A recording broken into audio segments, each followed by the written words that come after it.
پہاڑی زبان میں اپڈیٹ سنیے۔ بھارت دی صفاق فوج مقبوضہ جموں کشمیر وچ کشمیریاں دا قتل عام بے دردی دے نال کر رہی ہے۔ گزرے 77 سالاں تھی لگاتار کشمیریاں دے قتل عام تھی مقبوضہ جموں کشمیر دی سرزمین سرخ ہو چکی ہے اور اے سلسلہ ختم ہونے دا نا ہی نہیں کہن رہا۔ سوار والے دیہڑے بھی بھارتی صفاق فوج سن بانڈی پورہ دے علاقے اڑی گام وچ ایک نوجوان کو ایک جعلی مقابلے وچ شہید کر کے دا ہے۔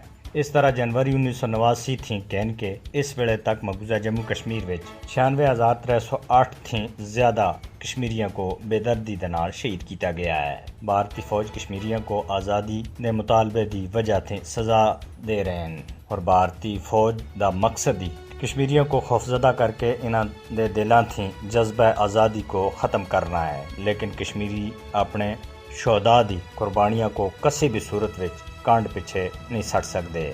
بھارت دی انتہا پسند حکومت مقبوضہ جموں کشمیر وچ کشمیریاں دی نسل کشی کر رہی ہے۔ دراصل بھارت کو کشمیر دی سرزمین دی ضرورت ہے، اس واسطے کشمیریاں دے قتل عام اور کشمیریاں دی جان دی بھارت کو کوئی بھی پرواہ نہیں ہے۔ عید دے موقع دے اتے بھی کشمیریاں دے تے مختلف پابندیاں اور قدغن لا کے رکھیا ہویا ہے۔ کشمیریاں دے اجتماعات دے اتے بھی پابندیاں ہیں۔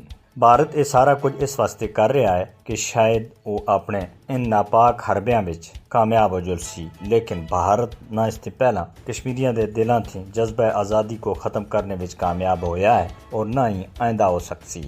مودی کو یاد رکھنا چاہیے کہ کشمیری اس غلامی تھی زندگی دے اتے موت کو ترجیح دے رہے ہیں، لہٰذا بین الاقوامی برادری کو کشمیریاں دا قتل عام روکنے دے واسطے فوری طور دے اتے اقدام کرنے چاہیے۔